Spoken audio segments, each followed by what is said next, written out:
Hi there. This is a recap of lessons 106 through 109, done primarily for Ben, who we couldn't get him in on Zoom on yesterday during class. So these are we're getting towards the end of the book when there's a lot of miscellaneous topics.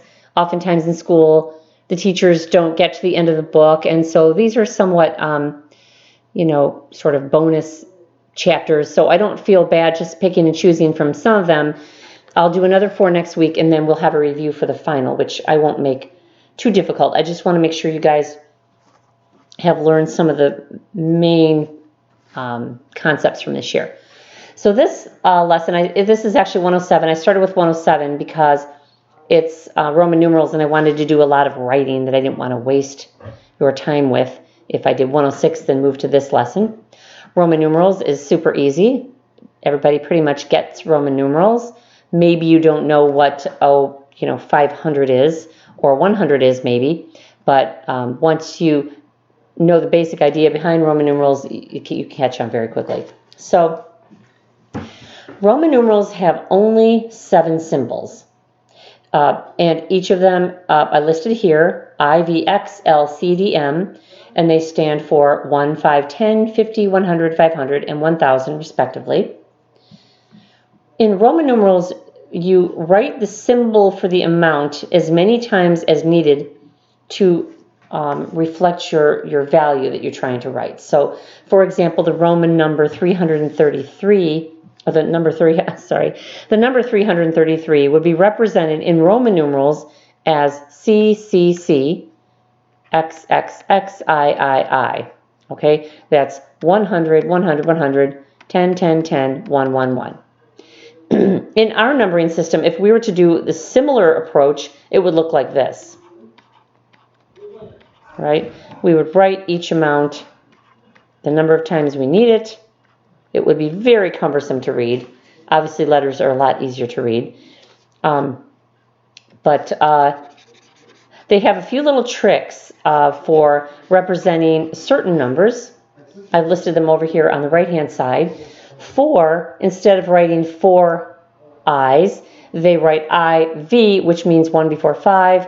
IX here means 1 before 10. This is 1 before 5, that's 4. 1 before 10 is 9. 10 before 50 is 40, and 10 before 100 is 90. Okay, so if you were to write, now typically they would write their numbers with the largest values to the smallest values, like I just showed you. So let me write 222. That would be C, hundreds are the largest, then 10, 10, that's the next largest, and then 1, 1, that's 222. However, if you're reading a number and you happen to see a larger value after a smaller one, that simply means they're trying to represent a 4 or a 9 or some multiple, like 40 or 90 or 400 or 900. Let me give you a quick example. Let's do 344, okay? 300, that's easy, that's CCC. Now 40, I already told you, is XL, that means 10 before 50, and 4 is 1 before 5. So as you're reading along, you expect to see the larger values, which C is, then you see X, that's okay, that's smaller, but then you jump up again. You go from a smaller value to a larger value. That means you're representing a number with those 2 values, with those 2 letters. Same with IV. If you hit the I and then the V, you see there's a smaller value and then a larger value. That means it needs to be written as a set, and that's 4. So this is 344. That's really the only twist there is with Roman numerals, is just remembering to represent your 4s and 9s and 40s and 90s like that. Let me do one more. How about 999? Let's see. 900. I guess that would be C, M, 999. Okay? That's 100 before 1,000, 10 before 50, and 1 before 10. That's 999. 9. So the only trick is when you're representing 9s and 4s, 40s, 90s, or 400s or 900s, to make sure you do the smaller before the larger representation. That's pretty much all this lesson is. All right, let's move on. Clear this canvas. I'm going to go to lesson 106. That dealt with exponents and radicals, but with negative numbers. So let's see, it dealt with, let me get my little notes out here. So roots, so far we've done roots of positive numbers like 4 or the square root of 16 and what have you. Is it possible to have some root of a negative number? All right, we've seen that the the cube root of 125 is 5. But actually we can take the cube root of negative 125, that also has a whole number answer, and that's negative 5. Why? Because a negative times a negative times a negative is going to give you a negative number. So it would be correct to say that the cube root of negative 125 is negative 5. Okay, negative 5. So there are some negative numbers that do have roots. Which negative numbers? Let's narrow this down a little bit. We know that when you have negative signed numbers multiplied by each other, that it takes an odd number of them to produce a negative number. So negative 3 times negative 3 times negative 3, that's going to give you a negative answer. 3 times, that's 27. That's negative 27. 2 negatives multiplied together give you a positive number. All right, that's positive 9. And what we learned in a previous lesson is that you count the number of negatives. If it's odd, you have a negative answer. If it's even, there's 2 here. If it's an even number of negatives, you have a positive answer. So when it comes to roots of negative numbers, there's only, the 3rd root, the 5th root, the 7th root, the 9th root, and other odd numbered roots. Because that means that if you take a number and multiply it by itself this many times, you will net a negative number. So it would be fair to say that negative 27, you can take the square root of negative 20, sorry, not the square root, the cube root of negative 27, and that's negative 3. We also know that the cube root of, never mind, sorry, what I meant to say here is that in all truth, if you take the square root or an even root, that it actually has 2 roots. It would have 2 and negative 2. So even numbered roots, 2nd root, 4th root, 6th root, and so forth, those actually have 2 answers. They would have a positive root or a negative root. Because if I take a negative number and I multiply it by itself an even number of times, that will give me a positive answer. It will give me this positive answer under the radical sign. Okay? Hope that made sense. Let's see. Do I need a recap there? All right. So your practice might say something like, oh, what is the 5th root of, of negative 32? All right. What number multiplied by itself 5 times will give me negative 32? All right, we know we're going to have 5 numbers. And it's going to result in a negative answer. That means they all have to be negative. Then we just need to find out what the number is. What number multiplied by itself gives me 5 times, gives me 32? That's a small number, and hopefully you figured out already that it's 2. Okay? 2 times 2 is 4, times 2 is 8, times 2 is 16, times 2 is 32. All right, and that's part A of 106. It's talking about negative roots of negative numbers, right? Next, we talk about, in part B of 106, let's see. Okay, so what they want to teach you in B is that if you have a number that's raised to a negative exponent, I'm going to tell you what the end result is. That is the same as the reciprocal of that to the positive root.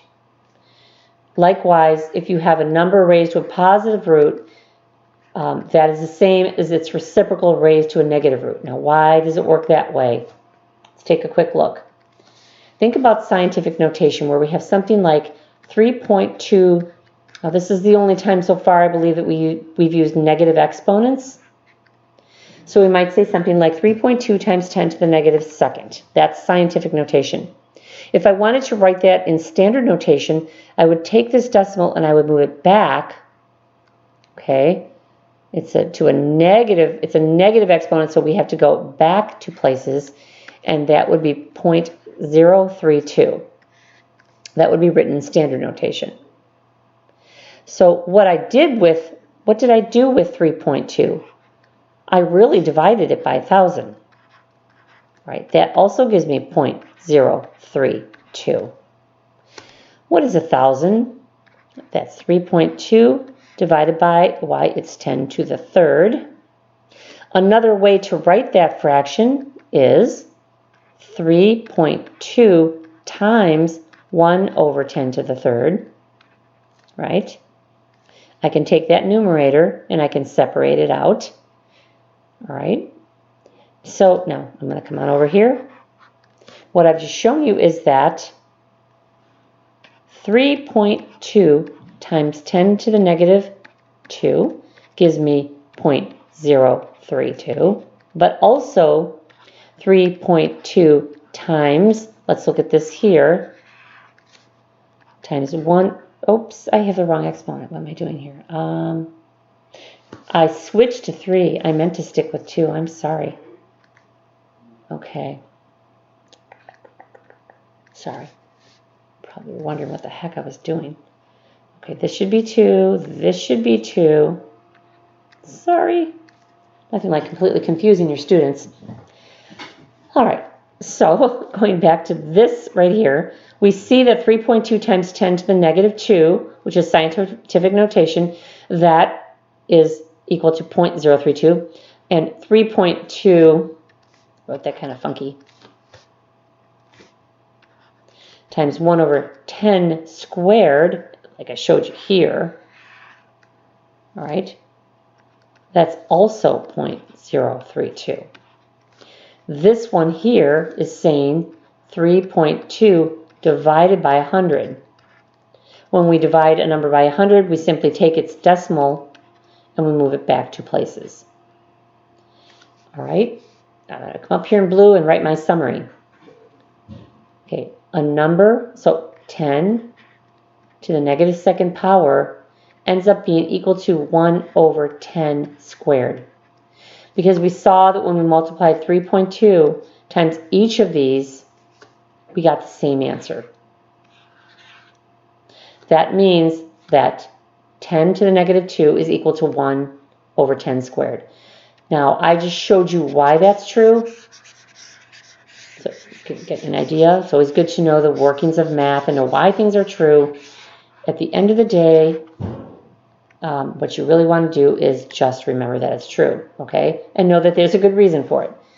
So when you have a number raised to an exponent that is the same as its reciprocal to the, I guess you would say the opposite of that exponent. If I had 10 to the fourth, that would be equal to 1 over 10 to the negative 4.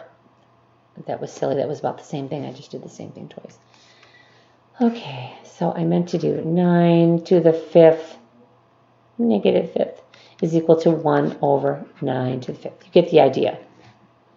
Whenever you have a number raised to an exponent, whatever its sign may be, it's the same as a reciprocal of that, and then you would make the exponent the opposite of the other. Okay? So if I have 1 over 7 to the negative 7, I can say that's equal to 7 to the 7th.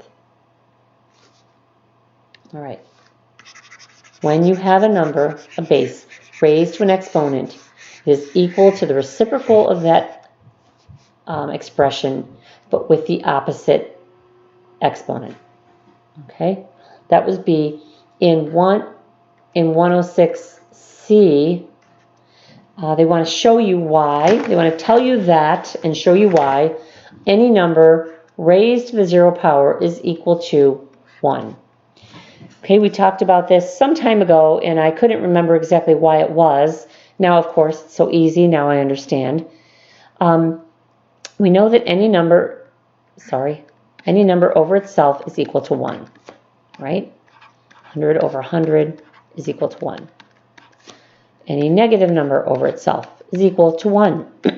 Anything over itself is 1, right? That is hopefully pretty established. So it would be true then that we could take an expression of a number like 4 squared, put that over itself, and that would also be equal to 1. Now I just showed you that if you have an expression with an exponent, it's equal to its reciprocal with the opposite exponent. If only I could keep my numbers straight. Okay, let's come back to this. Let me rewrite this as, separate out that numerator, and I'm going to multiply it by 1 over 4 squared. Okay, these two expressions are the same. 4 squared over 4 squared equals 4 squared multiplied by 1 over 4 squared. If I were to combine this, I would multiply numerators and put it over the denominators, okay? What is another way to write 1 over 4 squared? Another way to write 1 over 4 squared is what I just showed you, the reciprocal raised to the opposite exponent. So now what do I have here? I have 4 squared times 4 to the negative 2. 4 to the 2 times 4 to the negative 2. When we multiply bases, when the bases are the same, when we multiply the same base that are raised to an exponent, we add the exponents. So this would be 4, and we would say 2 plus negative 2. 2 plus negative 2. That's 0. Okay? And that's 1. Okay? We started out as 1 over here, and I showed you how it ended up being 4 raised to the 0 power. All right? So what is the recap for this section here that you need to know? What is your takeaway? It's a very good reason why any number raised to the 0 power could be 1/5. It could be 12.2. Whatever it is, these are all equal to the number 1. Whenever you see, this is not degrees, I don't want to confuse you with the degree symbol, that's 0. When you see any number raised to the 0 power, that's 1. Okay, that's your takeaway for 106 Part C. Okay, all right, and then let's see, we've done 106, 107, 108. All right, 108. It's a good time to take a break if you need a break right between lessons. 108 is fractional percents. This is something that we've done, I should say the type of problem that we've done with a tiny twist. Okay, we've seen those little charts in our problem set where they say like, percent, decimal, and fraction. I'm abbreviating here. And then they might give you, let's see. Cat is scratching at the door.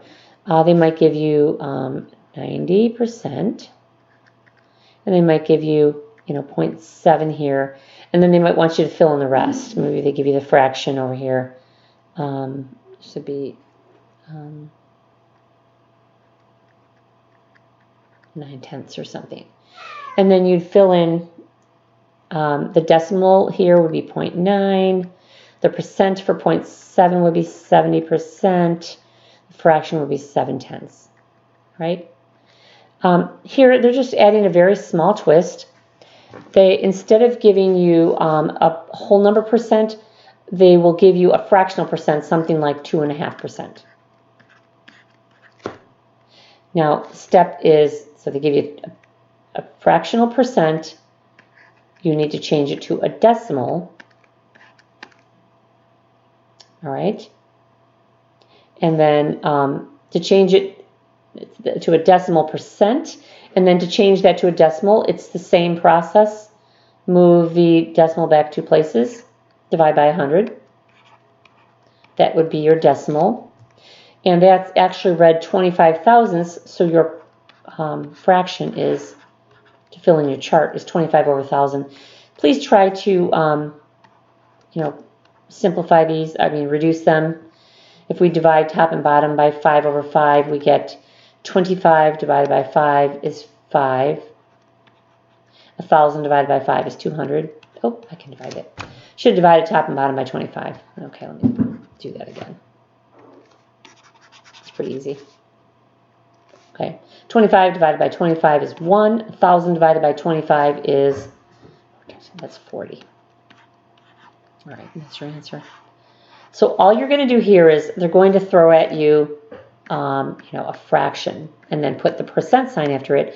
And you have to first write that as a decimal, then do your conversions. So what is 1 1/4? Just think 1/4, like think money. All right, 1 1/4%. Change that to a decimal. Divide by 100. It's 0.0125. That's 125 10,000ths, because our place value is tens, hundreds, thousands, 10,000ths. And then you just write that as a fraction. Oh, I don't know how many times 125 goes in. I'm going to start with 5. If I divide that by 5 over 5, 5 goes into 125 25 times. 5 goes into 10,000 2,000 times. All right, I'll divide top and bottom by 25 over 25. And then that's 25 divided by 25 is 1. 2,000 divided by 25 is, equals into 104 times. That's 4 times 10 is 4. That's 1 over 80. Okay. So that's all that is. The section 108 on fractional percents is just basically taking a fraction percent and changing that into a decimal. So you need to know what this really amounts to is knowing how to take a fraction like 1/2, 1/4, 3/4, and to change that to a decimal. 1/2 is 0.5, 1/4 is 0.25, 3/4 is 0.75. If they give you one that isn't perfectly even, like 2/3, well, you probably all know that by now. It's 667. That's actually easy. That's 0.67. But the way to figure out what that decimal is, if you had to calculate it, would be to divide. 3 goes into, we bring our decimal up, it goes in 0 times. We bring our decimal up. 3 goes into 20 6 times. That's 18. It's going to repeat bunches of times, like forever. Okay, and so we go out 3 places, and then we round back to 0.67. All right, but I don't think they give you any of these that you have to calculate like this. I think they just give you the 1/2 and the 1/4. I could be wrong, but as long as you know how to convert this fraction into a decimal, you'll be fine. Okay, once again, you want to take a break. We're going on to the last lesson I covered was lesson, it was compound and simple interest. I believe this is lesson 109.